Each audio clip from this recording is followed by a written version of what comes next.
कैसे काम करता है, किस प्रकार से काम करता है।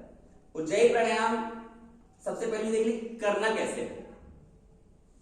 उज्जयी प्राणायाम में अलग अलग योगिक ग्रंथों में अलग अलग विधि दी हुई है, लेकिन सामान्य रूप से अगर हम जैसे आपस में सभी ग्रंथों की तुलना करेंगे तो उसमें प्रॉपर हम नाक से सांस लेते हैं, घर्षण करते हैं हम गले में, जहां पर ये ट्रेकिया है, ओकल कार्ड है, वहां पर हम हल्का से दबाव बनाते हैं, ट्रेकिया में दबाव बनाते हैं। ट्रेकिया में दबाव बनाने की वजह से हमारी श्वास दबती है और श्वास दबने की वजह से उसमें शंख जैसा ध्वनि आता है। श्वास हमने लिया, दबाव बनाए, श्वास लेने के बाद आपको लगाना है जालंधर बंद, जो ठुड्डी है इसको यहां पर ऐसे लगा करके आपको श्वास को अंदर ही रोके रखना है, क्षमता अनुसार। सबकी क्षमता नहीं होती, कुछ लोग तो रोक ही नहीं पाते, कोई बात नहीं, अगर आप श्वास नहीं रोक पाते हैं तो आपको छोड़ देना है। श्वास को रोकने के बाद दाहिने नाक को दबा करके बाएं नाक से आपको रेचक करनी है, श्वास को छोड़नी है। ये है उज्जयी। करना कैसे एक बार थोड़ा सा मैं बता देता हूं। जैसे हम सामान्य अवस्था में हम बैठे हैं,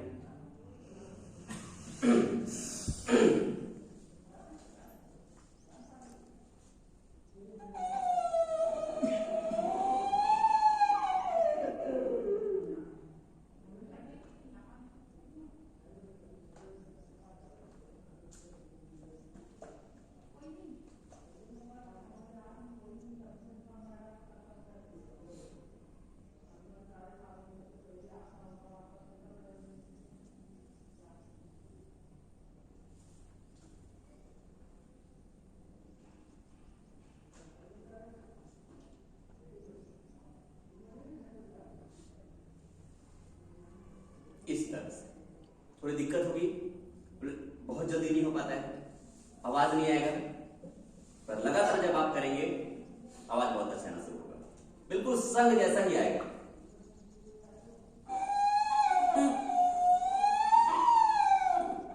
ऐसे तो ये है उज्जयी प्राणायाम। अब ये काम कैसे करें?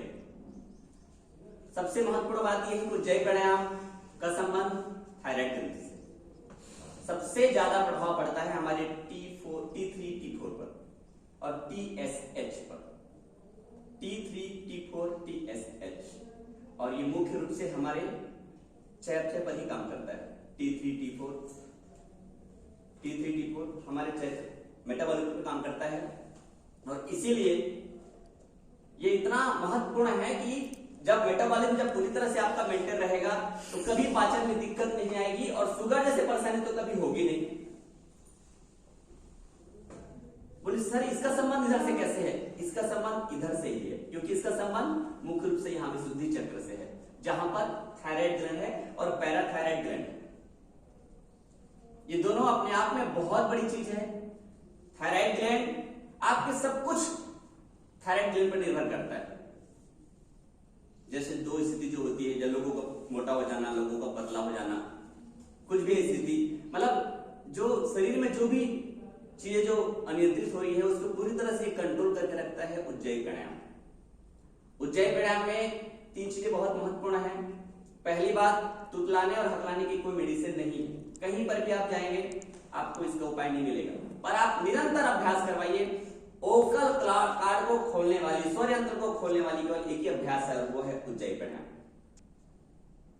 जब यहां पर वायु हमारे ट्रेके से लगातार वायु गुजरती है, और जब वहां पे जब कंपन होता है हमारे ओकल कार्ड में, तब हम अच्छे से बोल पाते हैं, शुद्ध उच्चारण हम कर पाते हैं। तुतलाना और हकलाना दोनों का ट्रीटमेंट इस अभ्यास से संभव है।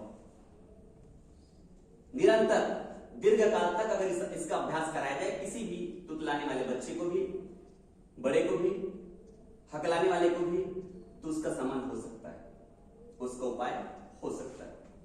बहुत ही बेहतर अभ्यास है उज्जयी प्राणायाम इन दोनों चीजों के लिए। तीसरी चीजें हैं, गले में अगर हमको स्वर लाना है तो भी ये काम कर सकता है, क्योंकि इसका संबंध वोकल कार्ड से। चौथी चीज ये है, अगर रात में नींद नहीं आ रही है, सबसे बेहतर उपाय है उज्जयी प्राणायाम। रात में अगर नींद नहीं आ रही है, सबसे बेहतर उपाय है उज्जयी प्राणायाम नींद के लिए। खर्राटे आ रही है, कोई इलाज नहीं। एक बार मैं ट्रेन में सफर कर रहा था, वहां पर 18,000 की मशीन लेकर के वो लेके जा रहे थे। बोले क्या है, मुझे लगा ये थोड़ा सा दिखा वो